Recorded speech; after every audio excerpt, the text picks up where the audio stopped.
Over 100 years ago, Freud, the father of psychoanalysis, said that much of what we know is unconscious, and it shows up in ways we are not always aware of, including images. Throughout the semester, we've worked on visual representations of our learning styles, integrating theoretical concepts that we were not aware of previously. Cognitive load theory, brain-based learning, and many of the terms that are associated with these theories.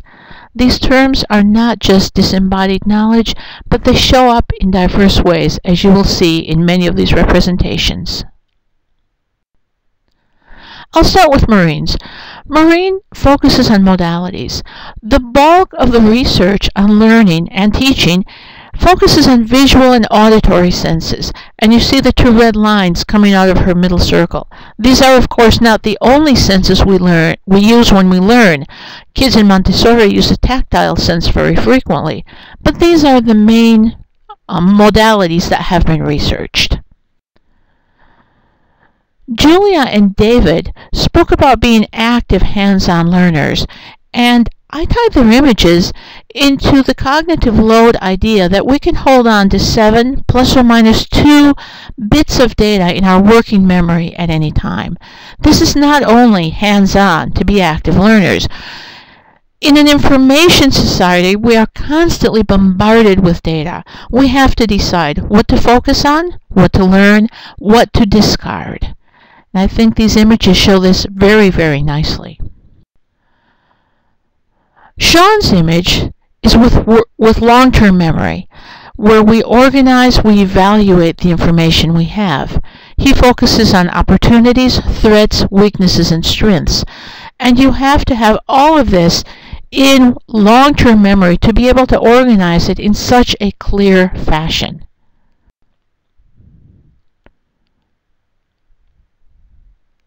Kathy's image is a clear presentation of Zoll's statement that neurons that fire together wire together.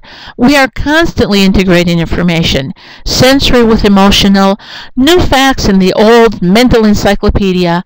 Her focus is on classical music, but it's relaxed. She uses her senses, she uses technology in a very organic image. George went to Antarctica, and we know that emotion is closely tied in with learning. I will probably never go to Antarctica. I hate the cold, and frankly, it scares me. But within his presentation, we see danger, excitement, and novelty, and we focus on things that are new.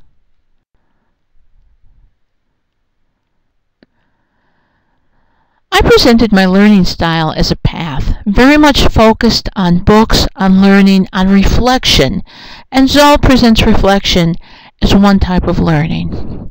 Learning is always a path for all of us in one way or another. At the end of these slides, we see how many of these concepts have shown up in the images even when we were unaware of them. Prior knowledge may be complex and personal, but it is also unconscious.